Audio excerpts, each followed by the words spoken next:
How many of you are already, give me some smiley faces if you are already teaching using virtual reality or augmented reality?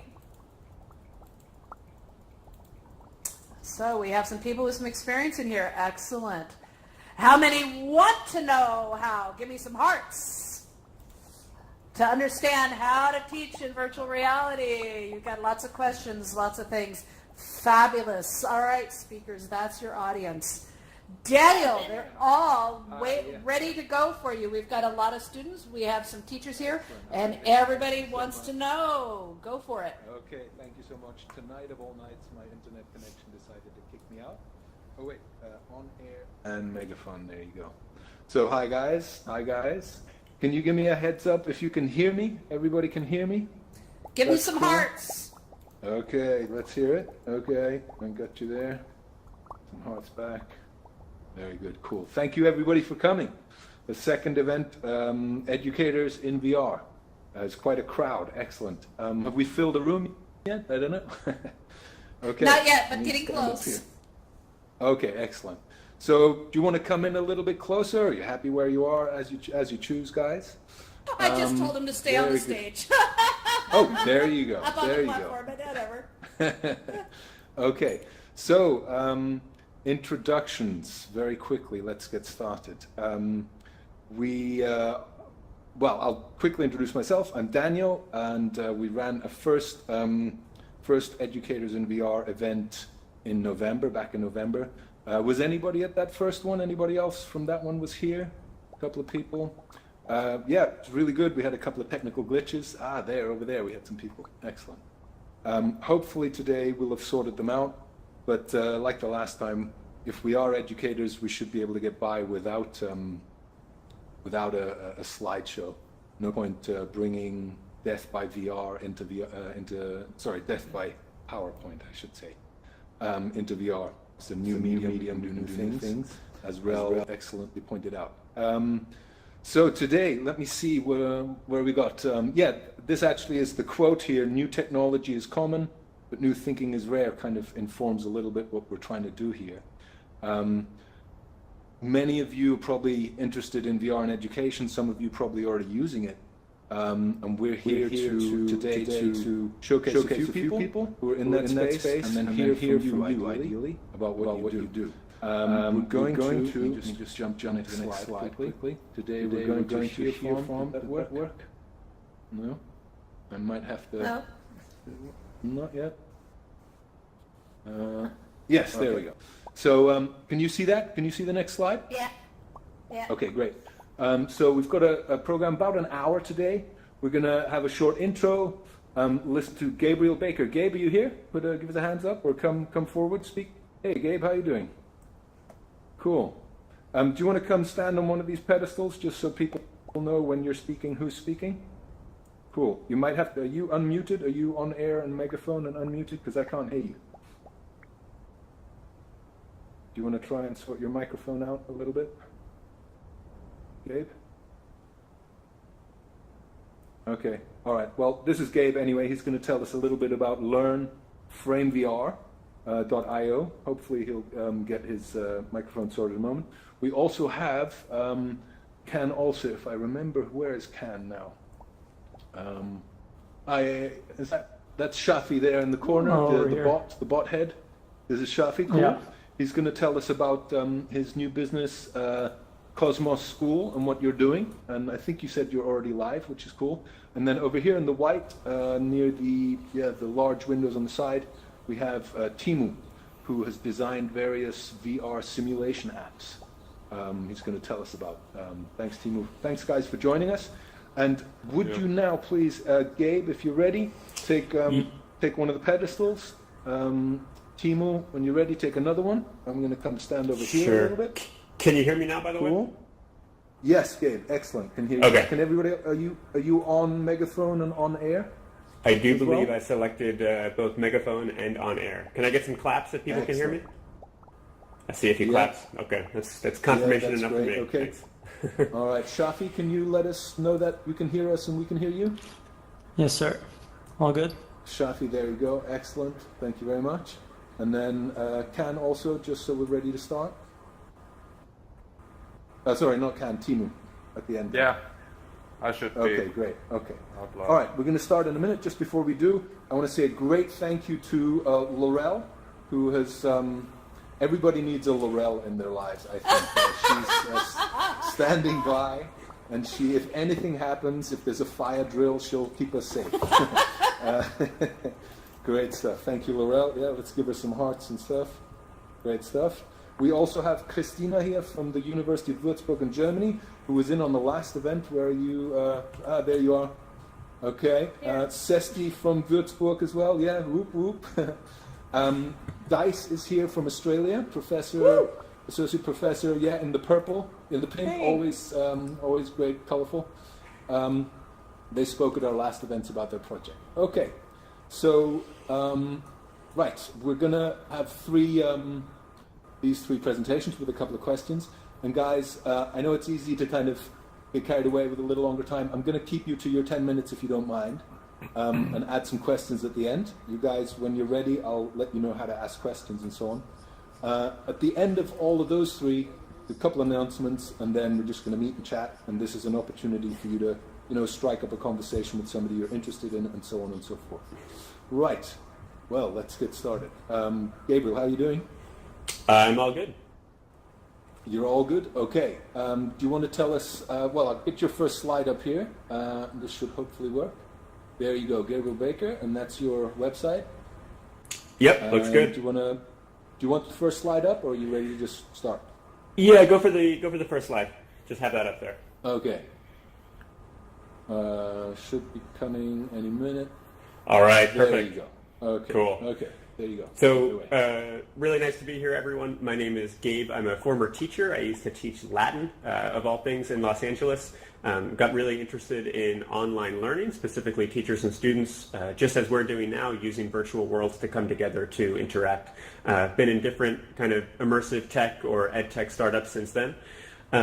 So I'm here today to talk about something called WebXR, and this will be specifically interesting, I think, for people, not just interested in VR, but maybe also interested in computer science education, and maybe just kind of learning something new. So first off, what is WebXR? As you might imagine, it's XR, so it's kind of immersive tech, but it's web, it's browser-based. So WebXR is a framework that makes it possible for you to create VR experiences that actually run right from a web browser. And then the web browser can actually output the VR display to a headset that you have plugged in. So it's a way for a web browser to kind of communicate with a VR headset. On devices like the Oculus Go, you can open up the app called the Oculus Browser and just navigate to a URL and then press the VR button, and that'll render your website as a virtual reality experience. So there are lots of interesting things about WebXR. Some very kind of high up people from all sorts of different companies are driving WebXR forward. And some people think it's a kind of a lower friction way, right, to enter VR, right? You don't need to download an app or install anything or open it up. You simply go to a URL and people get the web. You can go ahead and head to the next slide then, Daniel. Yep, brought it up. Yep. Perfect. So why WebXR and why am I interested in WebXR? So, as I mentioned before, I think there's something really beautiful about that kind of low friction experience, right? People know how to go to a link. They know how to click on a link. Another really nice thing about it is that people can use traditional web development languages to create VR experiences. So instead of learning Unity or Unreal and the programming languages you need to use for that, people can use things like HTML and JavaScript, which many think are more sort of beginner friendly. And as a way to kind of learn HTML, I think this is actually a really powerful way for the young learner or the old learner. I just recently went on kind of a web development learning journey myself last year. It's a really powerful way to get into these development languages, right? You're kind of learning HTML, and as you're doing so, you're piecing together a really cool immersive experience. I also like WebXR. As I said before, it's cross-platform, right? You create it, and then it works on everything, ranging from Google Cardboard all the way up to your HTC Vive. And you don't need to publish it and package it in different ways. It's really just kind of ready to rock, right? Everything has a web browser. Next slide. Yeah, go for it. Okay. Cool. Yeah. Cool. So what I do it's not really a company. There's no profit involved, but I do something called Frame Academy. And at Frame Academy, I just make projects that help you get started with WebXR development. And they're really intended for the person with no coding experience whatsoever. So whether you're a teacher interested in creating stuff or a teacher interested in helping your students learn the basics of web development and kind of an intro to coding, I think this is a really fun way to do it. And I've made some projects that are kind of like hands-on, fun ways to dive into this stuff that are totally free, and I'm hoping that some of you will kind of try out and give me some feedback on. And when I say free, I mean free in a kind of deep, true sense. It's not free, you need to make an account and I'm harvesting your data. It's not free, like there are tons of ads on the website making the experience really crappy. This is actually truly deeply free. This is something I'm doing as kind of a labor of love, and Thank you so it's much. really just for the community. Yep. Next slide coming up. Sure. Here we go. Here we go. Okay, cool. So, yeah, just an example, of when you go to the site and you click on projects, you'll see a few projects there, and the very first one, as I said, it really assumes you know nothing, and it kind of shows you the basics of HTML, and as you go through it, you'll actually be piecing together an immersive gallery with photospheres and 3D models and shapes, and you'll learn about all sorts of other cool things. And then they're really scaffolded, so I encourage you to go in order. If you do, dive in, start with 1, and then move on to 2 and 3 and 4 and so forth. We also have a community on Discord where those that are taking the projects can kind of network with each other, and you can ask me questions and so forth. And then when you get through these things, if you do end up creating some cool WebXR stuff, I encourage you to share something called the Frame Gallery. And I think there might be one final slide about this, Daniel. Yep, I think so. Coming up. That's the project. Oh, cool. There's one more after this, the gallery. Yeah, go ahead and skip this one. Yeah. Cool. Okay. So there's a little gallery where people who go through the projects, you can kind of share your scenes, your websites at the end, and it's just a fun place for us to look at each other's work and also learn from it, right? Kind of anything that anyone makes is also kind of a learning artifact, like you can hop into it, and I even show you how to hop into it, and then you can look at the code for any of these experiences yourself. So they're really kind of like learning artifacts as well as things that are just fun and cool to check out. So yeah, I'm sure my 10 minutes are approaching up, so I won't belabor this point, but I'm very passionate about WebXR. I think WebXR is actually the future of VR development. I think the web will win in many ways, but in any case, I think this is a very cool way to kind of intro coding and VR creation to both teachers and students. So, all right, I've said my piece. Thanks for listening. Excellent, Gabriel. Let's give him a big round. Excellent. Thank you so much. Of course.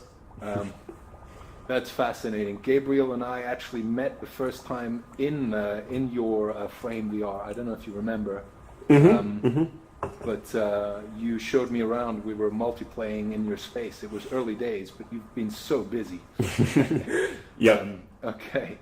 All right. Let's see. We've got a bunch of audio questions, but I'm going to dismiss them all. So here we go. If you have a question, please now use the Ask a Question little icon button, and as you do so, I will I will unmute you if you like. So please go ahead. Anybody got any questions? I'll have some questions while we're waiting, if you like. Are you working with schools already, Gabe? Yeah. So I've noticed there are a few teachers already going through the projects, but not just going through the projects, but actually having their students in their classes go through the projects. Often it's teachers. Right. I have like a middle school STEM teacher who's doing like intro to coding in the class with it. But then I also have some people who are just really interested in learning this stuff because they have specific things they want to build, and they think that WebXR is the platform to do it. Okay, cool. Thank you. Can we just test something, guys? Because I'm sure there must be somebody here with a question. And if you don't know how yet, please look to your bottom right. Here we've got a question. Yeah, Rel is asking a question. Where's Rel? She's got a hand up somewhere? I am here. Just yeah, but I cannot see your hand up. No, you don't have to see my hand up. I just hit on air.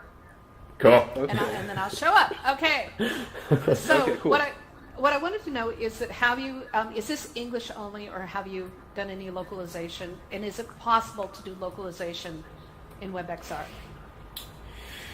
So the projects I have up on Frame Academy right now are indeed English only. I'd be very interested though in localizing to different languages, and I think there might be a service that makes that sort of easy for me in a way that's kind of more automated than makes it perfect at the end of the day, but at the same time there's probably some easy low-hanging fruit for me for that. In terms of whether WebXR, the experiences you make can be localized, of course they can, right? Kind of everything in the WebXR experience that you build is in your control and hands. So absolutely. Okay. Anyone else with a question about WebXR, WebVR, and FrameVR Academy? Okay. I'll ask another question then, if no one else is. There's a function where you can, I think, does anybody see my hand come up here? I don't see it. So you can either put your hand up, or you can hit the Ask a Question button and it'll work. Oh, so anybody can say Ask a Question button? Yes. Okay. I see. Okay, so there's a button which is an Ask a Question button, and I see Dice here. Dice, do you want to ask your question over here, please? In the pink. Hi there. You need to either unmute yourself or you should be There you go. on air. How's that? Yes, perfect. How's Yeah, that? good. Okay. Good. Sorry. Yeah. Thank you for that. That was really wonderful. Could you give me an example of one of the projects that you think's really interesting, and why you think it's interesting from a pedagogical point of view or from a teaching point of view? Yeah, sure thing. So good question. Perfect. The project that I'm working on now, and I kind of, whenever I finish a little bit, I publish it, even if it's not entirely done. So the most recent one is called Project 4, and it guides you through the creation of an immersive museum. And there's a lot that I think is interesting about this. On the one hand, it's really valuable because I start you off with a starter project that you can just copy and make your own. So you kind of start off seeing how I've set up the basics of an immersive museum, and you have the code, and then you can tinker with it from there. And there's something really valuable about kind of not having to work from scratch on something, because it can be kind of intimidating. And then in terms of the benefits of sort of this museum setup, I think that kind of lends itself to a lot of different kinds of activities kind of out of the box for students, whether you're having them create a learning artifact about what they're learning about and you have them make a museum tailored to that. Oh, hi there. Hi there. Guest, are you wanting to ask a question? Or have you Thanks, Gabe. just joined us? But Yep, I hope that kind of addressed it. I know I was cut short a bit, but yeah, Thank you. perfect. That's okay. Okay. Guest, are you joining us, or are you taking part in this in some way? I think they just left. Okay, fair enough. All right. Do we have one more question? We have guest 9977. I can put you on air. Anyone else? Sarah. We have a question from Sarah. Sarah, one more question, and then I think we're going to move on to the next speaker. Yep, Sarah, I got you, Sarah. Let us. Great. Can you let us know where you are? Students, and I was wondering if you think WebVR is a good platform for adding interactivity to 360 video. Yeah, so... Could you repeat the question for us? Because that was a little bit quiet. Maybe Gabe, can you repeat the question? Sure, I think I heard it okay, and correct me if I'm wrong, but the question was, is WebVR a good platform for adding interactivity to 360 media? And so, I think that it is. I will say there are some sort of out-of-the-box software tools out there that do a pretty good job at this, whether it's like Google Tour Creator or some other software services. There's like ThingLink and StorySpheres and things like this. So there might be a few that I'd point you to if you don't want to get your hands dirty with any coding and things like that. Yeah. That said, this isn't that hard to pull off in WebVR, and you will have total control over it as you're building it, and it actually would be a good kind of first like starter project to tackle.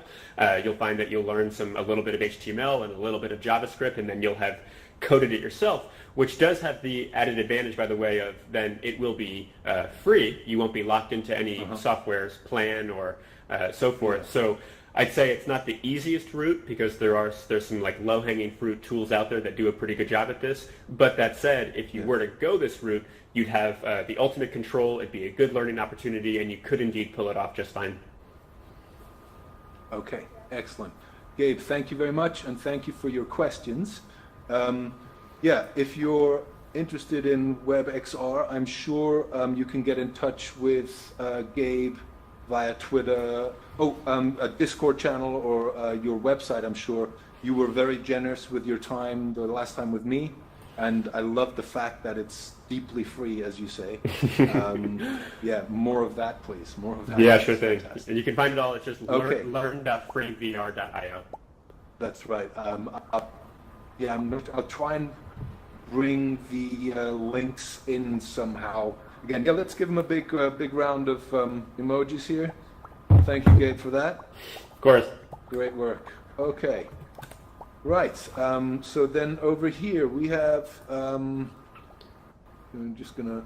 I know we have some more questions. Maybe we're not going to ask some more questions just now. We're going to go to Can. I think Can. If you want to ask questions, there'll be chance at the end also to ask Gabe if you're going to hang around a little bit.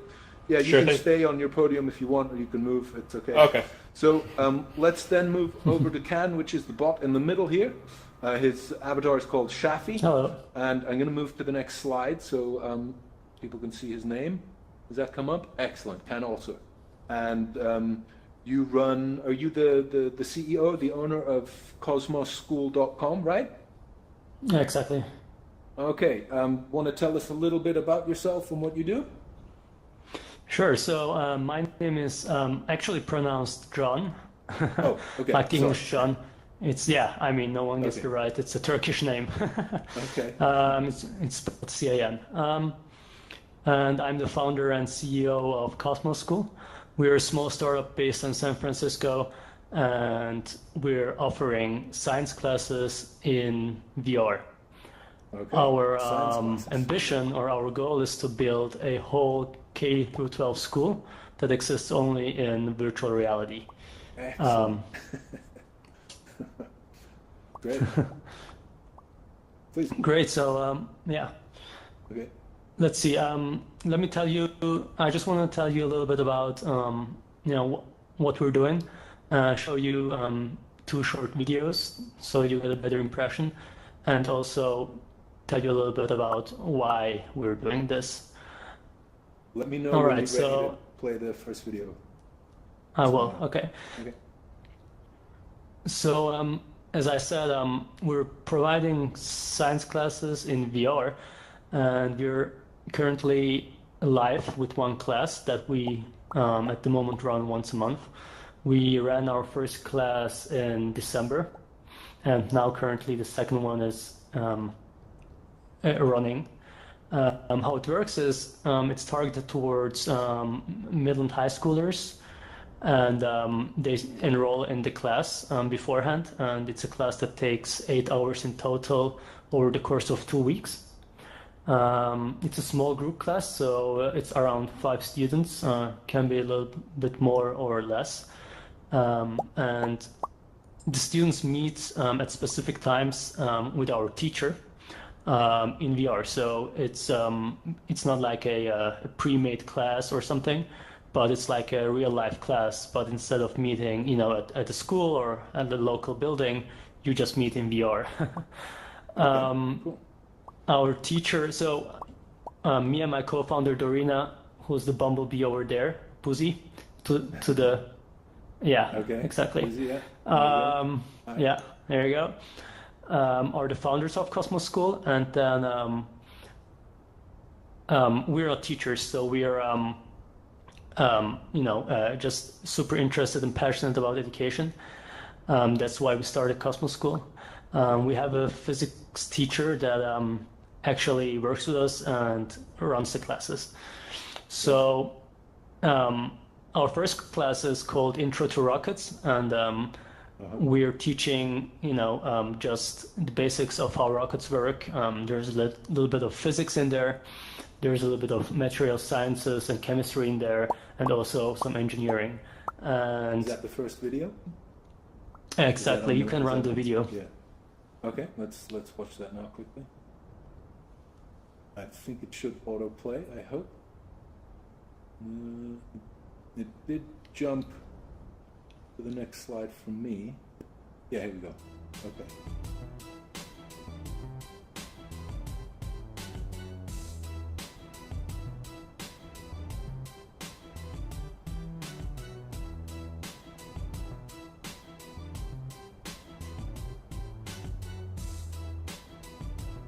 And so the students, they take part in this completely in virtual reality, is that right? Yeah, exactly. And would they be from very different places, or are they all actually in the same classroom somewhere? No, they're all over the world. Really? Okay, so it's actually a virtual school. Exactly, yeah. Is there anything else like this already, or are you the guys the first? To my knowledge, I don't know any other project that's in this direction, to be honest. If you, I mean, you want me to play the next one straight away?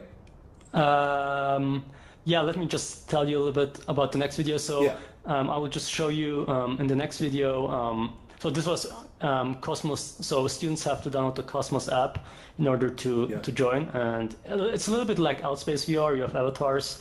But you can do, we have all these custom science experiment and engineering things that you can do and build. So in the next video, we'll just show off quickly a lab where they create kerosene that they will use for their rocket to launch their rocket. I'll play that now. It takes a little bit of time to actually bring up the next video. It's been a bit jumpy. Sorry. I'll try again, bear with me. I might have jumped past it now. Anyway.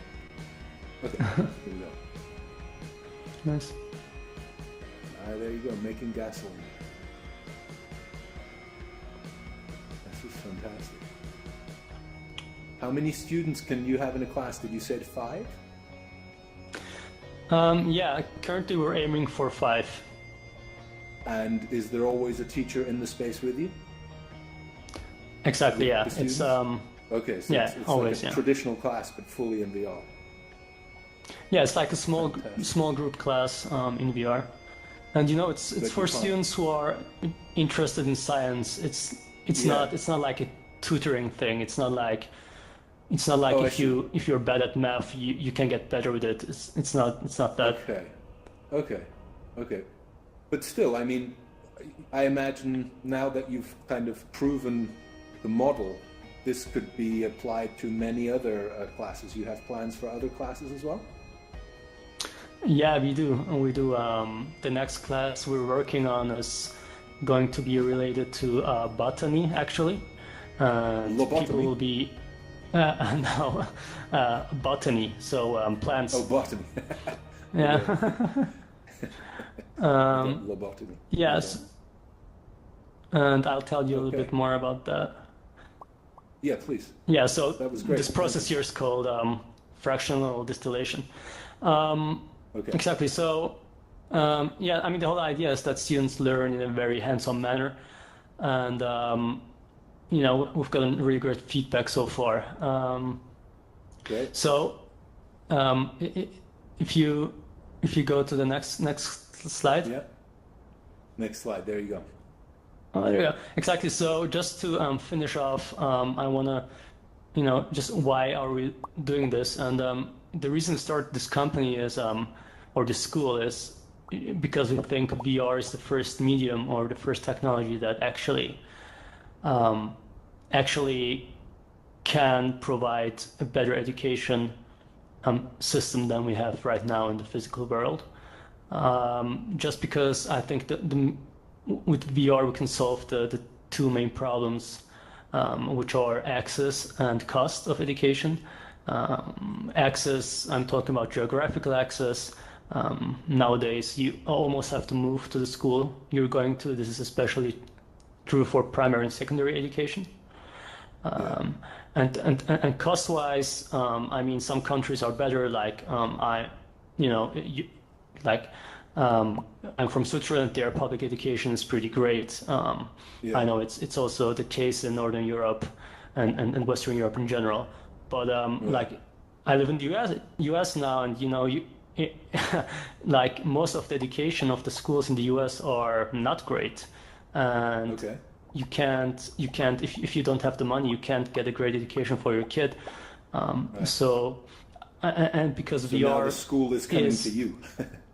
Exactly, and I think why. So people ask me often, why can't you do this just in a web app or like in a Skype call or something, and so this is hard to explain, but I mean I'm now preaching to the choir, but VR, as you can see now, really feels like you're there.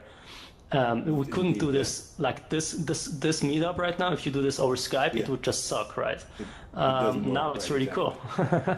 And I think this fundamentally social component of VR is key to primary and secondary education, and I think that's why now with VR we can build a actual school that only exists in VR, and that's what we're trying to do. Fantastic! Hands up, like clap. That's amazing. Thank you so much for your timely presentation there. Love the idea. You're welcome. My son is 10 years old, and my wife and I keep talking about going on the road, and maybe I'll enroll him on your school. What I want to say is, if anyone, including you, wants to try it out for their kids or themselves, I'm happy to offer a discount, 50% discount. Just write me an email or contact me. My email is cian@kosmosschools.com. Fantastic. Thank you very much.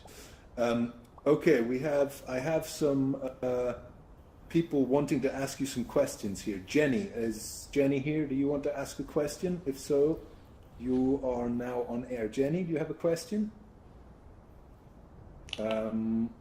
Maybe Jenny was from earlier. No, she's there. She's just, I think she has to unmute herself. Okay, I've got you on air. Jenny, do you want to try with your microphone? You have to click the little red microphone, make sure it's white. Okay. Or maybe she can write me her question because we're chatting, and you just go on with another question. In the meantime, and I'm going to go on to Busi. Busi, you're on air now. Can we hear your question?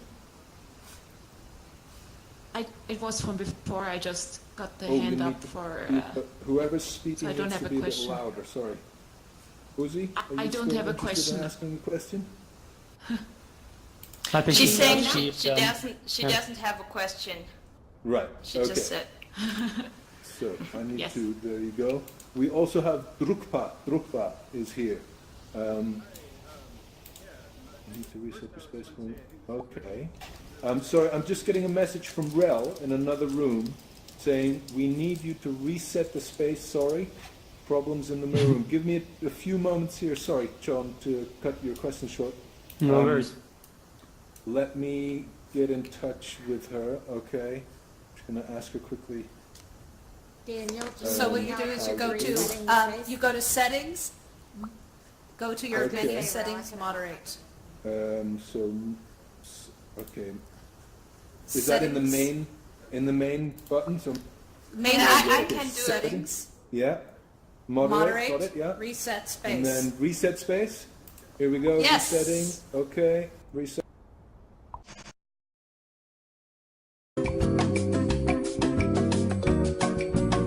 Okay. If since it's not resetting for us, please exit and re-enter, or re-enter the space by going to main menu, in settings, and re-enter. General. Re-enter. Did I manage everything to reset now? Is that okay?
at any limitations in VR versus teaching in the real world.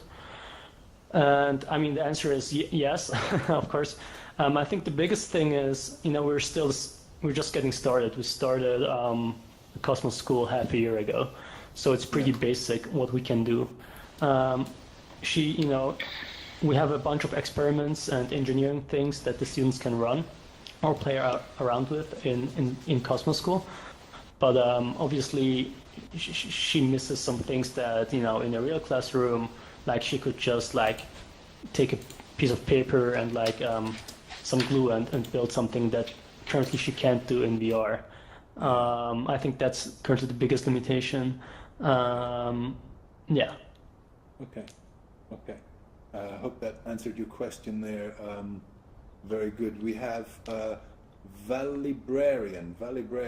Are you with us? Do you want to ask a question? Yes. Valibrarian? Yes. Can you hear me? Is it just me? I can't hear.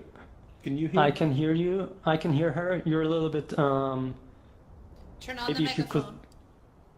microphone. Yeah. Yes. This is Valibrarian. Hopefully you can hear me. Hi. Hi. Yeah. I feel like you've got a great. Oh, she's gone. She's gone. Internet connection, I think. If she comes back, we'll give her another time. We have, we have Drukpa with a question. Yeah, hi. Hi, Drukpa. Hi. So first, I just think this is really super cool. It's great, thank you. And then I guess the two things. One, are you looking at trying to get accreditation for the school K through 12 eventually, or maybe be part of homeschool? And then my second question is, you mentioned K through 12, so there's a little bit of research suggesting sort of an age limitation with VR, and so a kindergartner would be younger than what some of that research shows. So what do you guys think about that? There's just something like that. There's a book by Jeremy Bailenson that sort of talks about people being under 10 or 12 and their opinions about kids using VR. So just curious what you guys think. Okay, so the first part, are we thinking about getting accredited? The answer is as soon as we start offering a full curriculum, so where parents can send their kids to Cosmos School instead of to the local public school, then yes, we will seek accreditation. That's for us probably 2 years out or something. We will stick to the single classes, extracurricular classes for now, just to learn and build up. And the second part, that's also something we get asked a lot. So what was a good minimum age for a kid to use VR? And as you said, there is almost no research in that area. And the reason for that is of twofold. I think first of all, it's new. Second of all, it's always hard to do research with younger kids because of ethical and therefore administrative issues.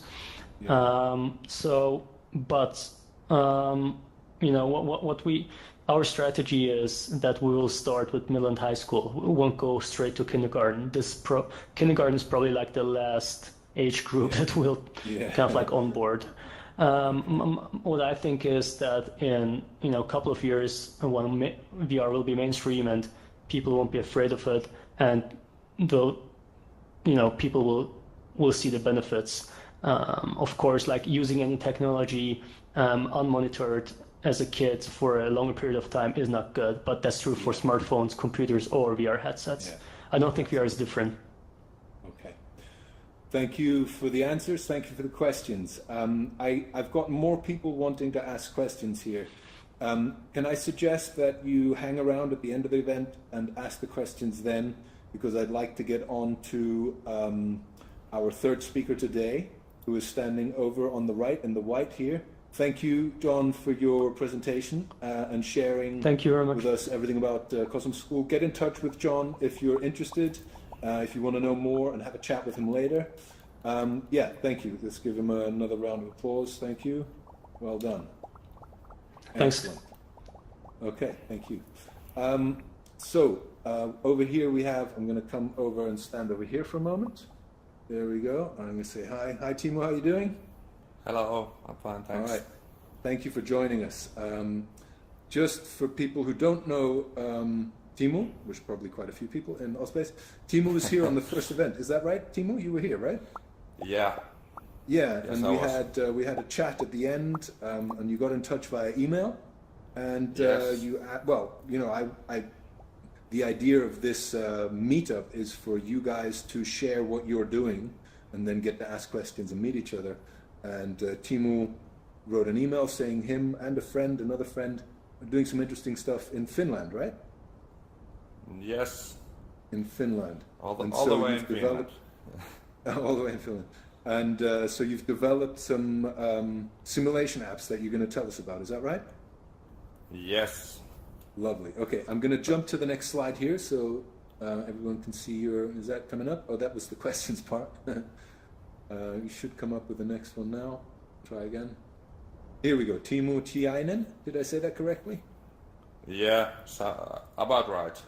About right. Okay. I'm going to jump straight into the next slide, which is... Yeah, go ahead. You okay with that? Yeah, okay, it's okay. Yeah.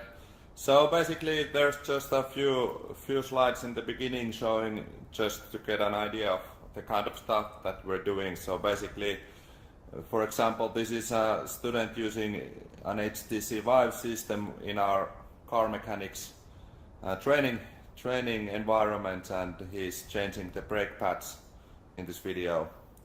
You can go to the next slide. Next slide, yeah. Yeah. Okay. Bringing it up, yeah. Okay. Yeah. Yeah, so basically there's, like I said, just a few examples. This is metal machining environment where the students learn how to use a mechanical lathe.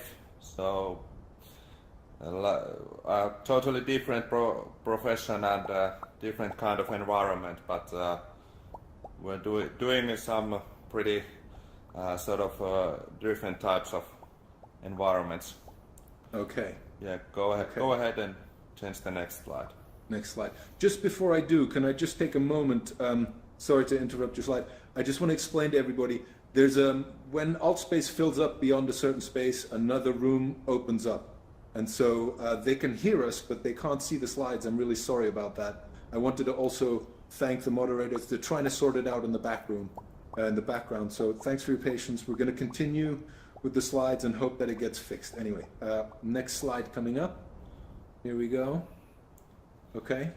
Okay, so this is naturally a car painter environment where they learn to spray paint cars, and right. Also other stuff that you can use a spray gun for. Yeah. Go ahead and change the next slide. Okay. So these are just some examples of the kind of environments that we built, and here's still one last example of an AR demo that we've done. So basically, this is running Vuforia on top right. of basically any graphical image, and just to give you an idea of all the things that are possible with this. So basically explaining how a wheel bearing works is pretty much easier when you can show it like that. Can I just say a word about this for a moment? Yeah. When I was looking at the slide earlier, it struck me, and what I love about this is that if you're in this space with a VR headset, you are basically looking at a screen, showing a screen of a screen of a screen. You're looking 4 layers deep into digital when you're looking at the app here. I thought that was quite impressive. Okay, sorry. Yeah, also another good point about this is that at the moment not too many of our students have VR headsets at home, but with building AR stuff using Vuforia or anything else like that, the students can do these things at home as well with their own smartphones. Yeah. So go ahead and change the next slide. Next slide coming up for you. There you go. Good question. Yeah. So basically, why are we doing any of this stuff? There are many different reasons, and basically all of the environments have been built for different reasons. For example, the automotive environment got started because we were experiencing problems with the very beginning of the studies, where the students, inexperienced students, moved on to the garage and they did their first, for example, changing the brake pads, like in the video. And they are very much afraid to do anything. So basically we have 20 students trying to change brake pads, and they only do anything when the student is standing right next to them and telling what to do next. So basically the first time they do it is very, very slow.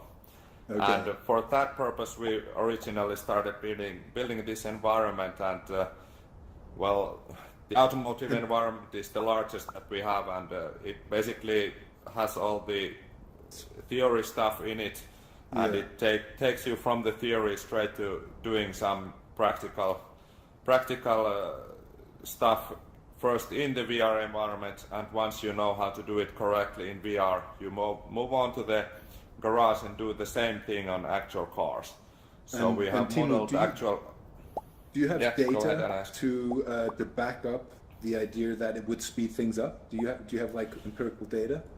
Well, at the moment we haven't done any sort of scientific study. That is actually coming in the next few months. We are going to do a study with the local university, but basically the sort of empiric experience shows that it is quite a big difference on whether the student does these assignments for the first time in real life or if they have practiced in VR.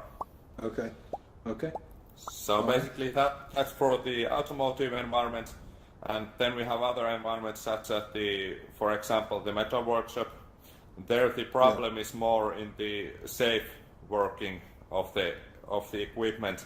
So basically you can really hurt yourself and get even a fatal error in any of those machines. So basically the focus on that system is to show them how to safely take out a machine and do all the pre-work you need to do before you can get it up and running. Great. Third reason that is currently driving us to do these environments. Oh, sorry. I went too fast. Yeah, it's okay. The main reason at the moment is just efficiency. So basically, for example, we're building a system for the HVAC department.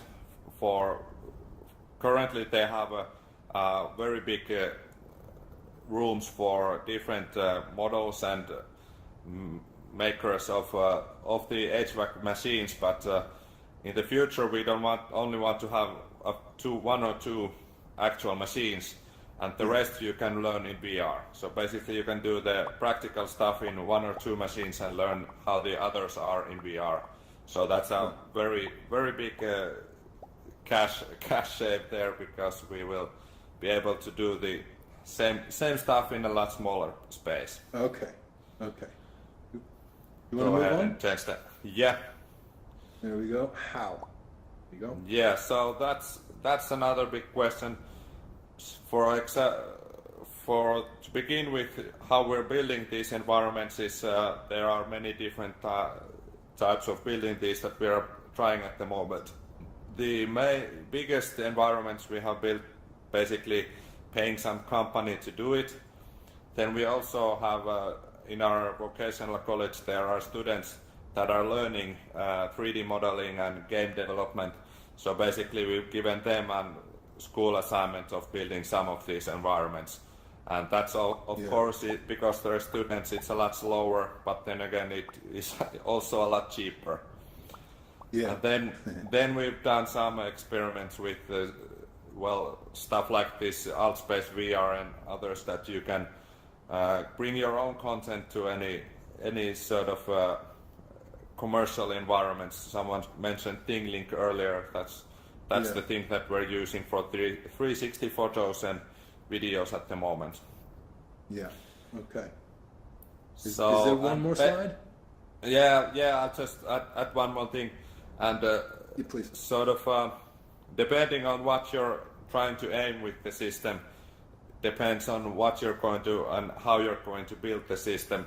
So basically, from the very beginning you need to have a clear focus on what you need to accomplish with the system, and what is the problem that you want to solve with any of these simulations.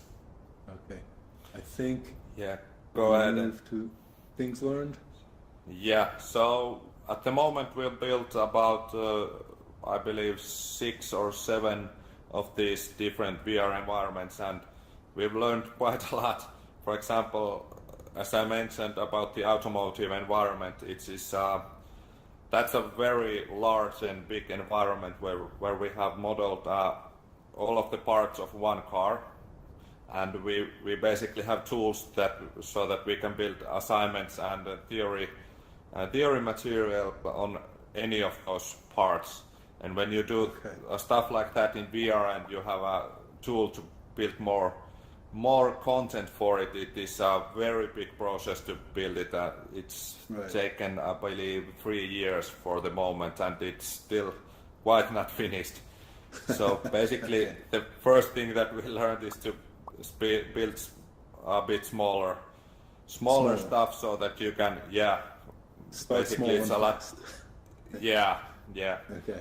It's wiser to build smaller environments. For example, the car painting simulator is about half a year of development, and that's sort of a manageable size of an environment.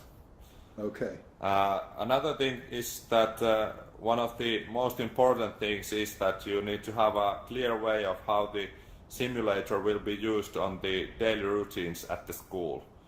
So basically, for example, none of our systems at the moment are built to use with a full group, but they are designed to use individually. So basically, we have to, before we start making an environment, we have to think where we're going to put the VR equipment in the school so that the students can go into the space and use them individually, and how we're going to follow up on development on each of the students and stuff like that. So that's pretty important to think before you start making any environment, because it's one of the most important things that we have some commercial simulators that we have bought, and we have noticed that they are rarely used because we don't have a clear way of integrating them into the normal daily routines. So you need a clear focus to use them. Yeah, you really need to know it before you start making any of this. And also, one of the things that we have learned is that whenever you start designing a VR environment, you should always put some, probably like ×2 on the budget, because even if you double your budget, make a even if you make a budget for sort of one type of system, once you have it finished, you will get tons of ideas of how to make it better, and you want to improve it later on. So basically, none of our systems for the time being haven't been finished when they're finished. That's good advice. That's really good advice. Okay. Yeah. So I think I'm running out of time. So yeah. Okay. I'm going to switch on to before we start with the questions, thank you very much. First of all, let's have some clap hands for Teemu over here with his VR simulations. That was a great talk. Thank you. We've got a few minutes left. We've got 10 minutes left. I should point out that once we finish the questions here, I'm going to make just a few quick announcements, not much, and then feel free to stay here. The event stays open as long as there's anybody in it. So if you want to talk to any of the speakers, you want to meet each other, feel free to stay. Talk, chat, speed network, whatever you want to do. But for now, can we see? I've got some questions coming up. Rel's got a question. Please, Rel. Hi. So what's the response? I mean, really, how are the students responding to using this? Well, they are, of course, pretty excited. And for example, when we have in Finland, we have these parents' evenings where the parents can come to the school and see where their kids are studying at day, and we've held those in the evening, and we've had these VR environments on display, and even when the students have played with them to 8 p.m. evening, and when we go to tell them that we really need to go home, at this point they really don't want to go even at that point, even if they've been there a few hours extra after school. So basically none of our systems has so far been found boring, even if we haven't had the sort of any real focus on making the environments fun. It sort of comes pre-stated with the VR stuff. Okay, good. Do we have any other questions? Thank you for that question, Raul. In fact, I do have another question. So, do you think, I know, I mean, I'm excited about VR myself. I love the whole medium.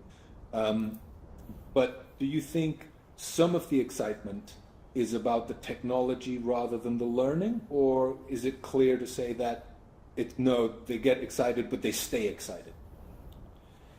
Yes, I must say that a large portion of the excitement is about the equipment, and that's something that, I would say that we haven't made too big of mistakes with that, but I've seen other environments that other schools in Finland have made that,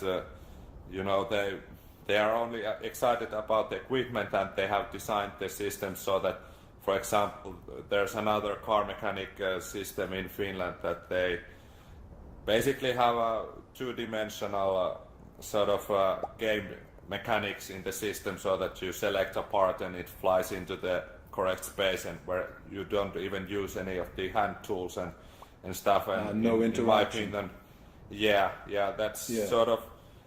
that's also excites the students, but it really there's not the focus isn't in the pedagogy as it should be. Yeah. Okay. All right. Well, we're coming to the end of our time, and I'm sure we could ask a lot more questions.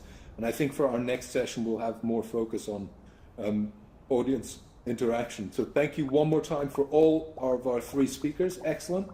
That was really enjoyed all three of them. Remember, when you meet somebody in AltspaceVR, stay in touch with them if you're interested in their work. And please don't everybody rush away, because I just want to make one or two announcements before you go. I'm going to bring up, the next slide here. Right, so community announcements. The first announcement is actually a plug for a different event. I don't know if anybody knows this event. It's #CPD in VR, and it's on the Engage platform. You need a PC or a PC VR to take part, and it's run by a guy called Steve Bambry, who's doing some great work in education and VR. His event was actually 3 hours ago. I was there. It was really interesting, met some great people. If you get a chance to do this, there are limited spaces, so you have to be quick. But the Engage platform he uses, apparently, I have heard, hopefully, is going to be open for Oculus Go and Oculus Quest and these kind of standalone headsets in some time in the future. I don't know how soon that will be, but if you get a chance, I highly recommend you go and have a look at this event. Steve Bambry, #CPD in VR. It's about monthly, and he usually advertises it on the Facebook groups if you haven't already seen it. So that was one thing. And then the other thing is, our next event. At the moment, I'm scheduling it for February, the 21st of, 21st of February. Will be our next event, and we, I've just heard from somebody that Engage is going to be available from February, which is great news. But back to the event, February 21st, probably will be the same time. Keep a lookout for it. We will tell you all about it on Facebook, but also we will tell you about it on the Discord server. And I just can see now, unfortunately, the Discord invite, the link to the Discord server is missing. So I apologize for that. I don't know how to bring it up quickly. Basically, the name of the server is Educators in VR. And what I'll do, just give me a minute. Okay. Oh, Rel's going to bring up the link. Fantastic. Thank you, Rel. So yeah, please do join us on the Discord server, because this conversation we're having now is going to continue right throughout the month from now until February, the whole time. You can meet and join and chat there. Go ahead and introduce yourself in the introduction channels. If you don't know Discord, I've just joined. It's really intuitive. You can use it easily. Hopefully you'll all join and we can share and learn there when we're not in VR. So, and if any of you have a piece of paper or please. pencil, because I don't have a way to make this visible. Okay. But the Discord channel ID, and that's all you need is just this ID number, is X, I'll repeat this a couple times, X7 MRWPQ. Sounds like a secret detective name. X7 MRWPQ. All right, X7 MRWPQ, and we'll make sure it shows up in the slides next time. Thanks, everyone. Fantastic. Thank you, Rel. Thank you, Rel. And with that, really, I just want to say thank you one more time for everybody for coming. Don't run away. Thank you to the speakers. Thank you, Teemu on the white. Thank you, John in the bot. And thank you, Gabriel Baker, for your presentations and sharing your stuff. And now, if you want, everybody, please unmute yourself, yeah? Oh, we should do a quick selfie. Shouldn't we do a quick selfie? Selfie opportunities? Yes, please. Can everybody rush to the front? Stand in front of the, yes, excellent. Everybody come down to the front, and then one person, maybe myself, or anybody want to take a picture for us from the front? I'll take one, and then I can take a wide angle one. Okay, let me have a look. Camera here. Here we go. Except, okay. Dice, you're in my way. There. Okay. Oops, way too far. Here we go. Hold on, hold on. Okay, when you're ready, guys, everybody, emojis, emojis, emojis. Here we go. Excellent. One more. Keep it going. Keep it going. Keep it going. Keep it going. Excellent. Nice. There, one more. And go. Yay. Fantastic. And brilliant. Thank you very there. much. That's excellent. Thank you so much, guys. Brilliant. So please go ahead and unmute yourself if you are still muted, and go and find somebody, introduce yourself, or go and walk up to the speakers, have a chat, find someone to talk to. I'm going to take myself off megaphone for now, so I'm not shouting at anybody. There you go. Okay. All right. Where is Dice? Hey, Erica. Hey, what's up? Daniel, how are you? Hey, cool. Nice to see you. How Yes, are you going? same. How are you keeping? Yeah, really good, thanks. Yeah, really good. It Very good. went all right Sweating today, away huh? in the Australians. Look, this is the only